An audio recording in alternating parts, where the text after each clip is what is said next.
পাহাড় ঘেরা পোখরা যেন নিঃশব্দ চেপে ধরে আছে। ঠিক সেই মুহূর্তে মামনি চাকমা দাঁড়িয়ে, বল স্থির, চোখে অদম্য বিশ্বাস। ফ্রি কিক, যার ভেতর লুকিয়ে ছিল একটা জাতির স্বপ্ন। মামনির পায়ের ছোঁয়া বল ছুটে যায়, গোলরক্ষকের হাতে লেগে শূন্যে ভাসে। সময়টা যেন থেমে যায়। আর ঠিক তখনই অর্পিতা বিশ্বাসের আলতো ছোঁয়া, জাল কাঁপে। যেহেতু প্রতিপক্ষ ভারত, উল্লাসটা হয়ে ওঠে আরো তীব্র, আরো অর্থবহ। অর্পিতা ছুটে যায়, মামনিরা ছুটে যায়। লাল সবুজের আনন্দ যেন পাহাড় ছাড়িয়ে আকাশে উঠে যায়। সাফ অনূর্ধ্ব-19 নারী চ্যাম্পিয়নশিপে বাংলাদেশের দ্বিতীয় প্রতিপক্ষ ভারত। শুরুটা ছিল একটু অগোছালো, একটু নার্ভাস। ভারত আক্রমণ শানাচ্ছিল, বল ঘুরছিল নীল জার্সির পায়ে। প্রথম 25 মিনিটে মনে হচ্ছিল চাপটা বুঝি বাংলাদেশের ওপরই। 25 মিনিট পেরোতেই পাশার দান উল্টে গেল। বাংলাদেশ পাল্টা আক্রমণে নামলো, সাহস ফিরে এলো।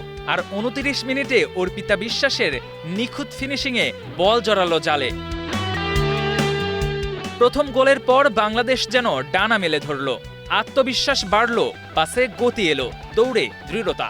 সেই ধারাবাহিকতায় 40 মিনিটে ব্যবধান দ্বিগুণ করলেন আলপি আক্তার। দ্বিতীয়ার্ধে ভারত বল দখলে রাখল, শট নিল, চেষ্টা করল, কিন্তু বাংলাদেশের গোলপোস্ট হয়ে উঠল দুর্গ।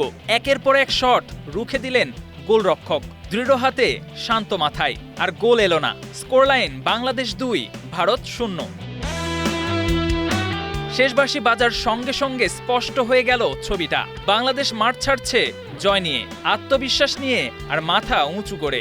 প্রথম ম্যাচে ভুটানকে 12-0 গোলে উড়িয়ে দেওয়া দলটি দ্বিতীয় ম্যাচে হারালো শক্তিশালী ভারতকে। 2 ম্যাচে 2 জয়, 6 পয়েন্ট। টেবিলের শীর্ষে লাল সবুজের মেয়েরা। গেল আসরে সামান্য এক ভুলে ভারতের সঙ্গে শিরোপা ভাগাভাগি করতে হয়েছিল, সেই স্মৃতি এখনো তাজা। কিন্তু এবার এই দলটা যেন বলছে, আর নয়, আর কোনো ছাড় নয়।